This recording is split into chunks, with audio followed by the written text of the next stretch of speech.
So apologies to Cavaliers fans on this one, but we're going to remember the Anthony Bennett pick. The first pick in the 2013 draft, Bennett was picked right before Oladipo, Otto Porter as well, and of course Giannis has become the best player in this draft at 15th, but I'm not going to blame Cleveland for not selecting Giannis. Nobody could have imagined all that. But I remember the thing with Bennett was he was viewed as this power forward who's athletic. He could roll to the rim, he could also pop, and he could do some stuff off the dribble, and he could use his strength to really body up wings, and he was athletic enough to beat some bigger guys off the dribble, right? And you can see it in the scouting. I mean, if I look at Bennett's strengths, I'm going to be quoting a bit of NBADraft.net here. Bennett has expanded his offensive game offensively and become almost unguardable during his first season of college ball. Think about that. Anthony Bennett, unguardable. What grabs your attention about Bennett is his focus and intensity, imposing physical specimen. He's very athletic, long, quick, and fast. Well, what ended up happening in the NBA was all that great athleticism suddenly was not as big of a thing, because it became pretty quick that it was like, oh, he's actually not more athletic than everybody else out here. One thing about Bennett, he probably was always a little too heavy. He did deal with some injury stuff, so that made it tough for him, and he also had asthma. He had some surgery to deal with the asthma, and I don't really know about that stuff, but he had some stuff to deal with. But he was always a little too heavy. Like, even if you go look at his college stuff now, where he's scoring inside and he's pushing dudes out of the way, and he's kind of pulling a LeBron at times with how physical he is driving the basketball, you can tell that he can lose a little bit of weight. And that type of thing in college, maybe he's going to kill you, maybe you'll be fine. It's usually not going to work out for you in the NBA. And suddenly one of his main things, which was his athletic superiority, didn't really exist in the league. I mean, he was closer to Marvin Williams than, like, we'll say, second half of his career Shawn Marion, you know? And when you move past that, he just simply wasn't talented enough to make up for it. I mean, his off-the-dribble game, I mean, it was there, and perhaps it could have been fleshed out in time, but he was mainly just a straight line drive dribbler.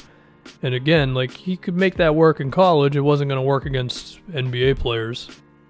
So I guess the first area of his game that just didn't work out was he simply just wasn't in shape like that. I mean, he had to be in tip-top shape in order to make his game work, and just wasn't the case. Now, other things about Bennett that were interesting were the fact that he was a good three-point shooter, and this was in 2013, where power forwards, I don't think they were as expected to shoot from outside like that. There was also a chance Bennett could have played the three, and, you know, at the time at least. He shot 37% on 96 threes in college, 70% on free throws. If you look at the highlights of his best NBA game when he had 19 points against somebody, he's shooting a decent amount of threes, and he looks pretty competent while doing it. And that's the thing, that's what teams saw. They saw a guy who could barrel his way to the basket, finish alley-oops and stuff like that, roll to the rim, but then also knock down from outside. But of course, he ended up being good at nothing, and I can relate to that. In 2017 for the Nets, in like 20 games, for what it's worth, the advanced stats would suggest he was like quietly an average NBA player, so that of course does not mean anything, but I don't know. Shout out to Anthony Bennett for that one, I guess. If we look at the draft itself and try to think of why did the Cavs not go in a different direction, well, if we look at those Cavs at that time, they had Kyrie and Dion Waiters, so perhaps that stopped them from going after Oladipo. Dion was a very interesting player because after his second year, I remember there was, well actually this was after Dion's first year, so it's actually wild to think that Cleveland saw that with Dion, and they saw the potential partnership of Dion and Kyrie, and they were like, yeah, we're good with this, we're going to stick to this, and we're not going to draft a backcourt guy in Oladipo. Of course, that would have ended up being a hell of a pick if they would have saw Oladipo all the way through. I mean, hell, imagine if they had Oladipo when LeBron came back. I mean, I guess the years might get weird. Like, actually, I don't think so. I think Oladipo was still on his rookie contract, so that would have been wild, if they would have went that route. But of course, that did not happen. I don't know, man. It's crazy. It's crazy to believe that Cleveland saw mainly Dion, and they were like, yeah, we're not going to pick Oladipo because of this guy. Other dudes who were available in that 2013 draft, I mean, everybody was available, of course. This was the first pick. Otto Porter. I mean, he would have been a better fit. Just some guy who can make some shots for you.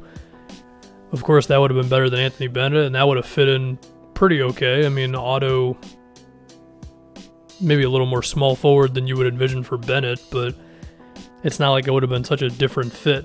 The thing is, after those guys, it was a lot of bigs selected. Cody Zeller, Alex Len, Nerlens Noel. Now, I would say, typically, that I'm not going to kill a team for selecting someone who was picked like 7 or 8 picks away from where they were selecting. But they drafted Anthony Bennett. So if they were already carrying that energy, then perhaps we should kill them for not selecting CJ McCollum, who ended up going number 10 or something, But even then, it just seemed like they were so all in on Dion Waiters. And when you think about having Thompson at center, and I guess it just made it to where they basically just needed a wing, and perhaps the choice was really just between Otto Porter and Bennett, and I think Porter was projected as being a safer pick, whereas Bennett was a little bit more of a wild card, and they took the wild card, and sometimes the wild card ends up sucking. So I just pulled up a mock draft of 2013. This is from Bleacher Report. First pick, Alex Len, good lord. Second pick, Nerlens Noel to the Magic. Third, Otto to the Wizards. They got that one right. Eventually, Bennett goes number 7, with Oladipo going to Phoenix. And the thing they say here is the rebounding potential of Anthony Bennett and DeMarcus Cousins is incredible. It's kind of funny how we have since moved on to, rebounding, whatever, Like nowadays we would look at that and go, well, can they space the floor out? And even then there was a belief, like, that pairing could have some decent shooting. If that, of course, happened. Obviously it did not. Here's another mock draft from USA Today. They got Ben McLemore, number 1 to Cleveland. They had Nerlens, number 2 to Orlando. Everybody seemed to be all in on that one. And, these guys had Anthony Bennett going 4th to the Bobcats. Here's their thing. The Bobcats need a scorer. Bennett has the look of a poor man's Carmelo Anthony with natural scoring ability from either forward position. It's like we're living in a different dimension reading some of these things, But another thing to get at this is the consensus was that Bennett was not going to be the first pick. And nobody else probably would have taken him with that high of a selection if he fell to 2 or 3 or whatever. So Cleveland probably could have traded down and gotten something for Bennett. Now who knows whether it would be worth anything or not, but still, they missed an opportunity there. I believe it was David Griffin who made this selection. Another thing to think about, because I end up doing this a lot, is like, what if Anthony Bennett was selected today? I mean, he's still in the G League, so technically, like, he could still be used in some way. I mean, he probably would still be bad. Like, if you're not going to play hard and you're going to be out of shape, then it's not going to happen unless you're whoever. Like, there's probably a couple players who still get by with that, but it doesn't happen often, right? But maybe if Bennett... The only avenue I could see it with Bennett is if he came up today and he was on a certain team, maybe it would be like he'd focus on just shooting threes and teams would have him just playing defense and not really doing much else. And he would come off the bench or whatever. Like that would be the avenue for him to have success. Because again, like his jump shot seemed pretty good, so that's what it was. Like he was a versatile guy who could just do a lot of stuff, but suddenly he came to the NBA and this guy was... He was athletic enough and talented enough to get by in college, but wasn't the case in the NBA, and the Cavs they drafted for fit rather than simply whoever they thought the best player was. It'd be interesting to see, who did they think the best player was? I mean, I don't know. In the top 10, looking at it, the best player ended up being Oladipo, so that's all I got. And then, of course, not long after that, LeBron returned to Cleveland, and yeah, so perhaps it wasn't too traumatic for the Cavalier fans after all.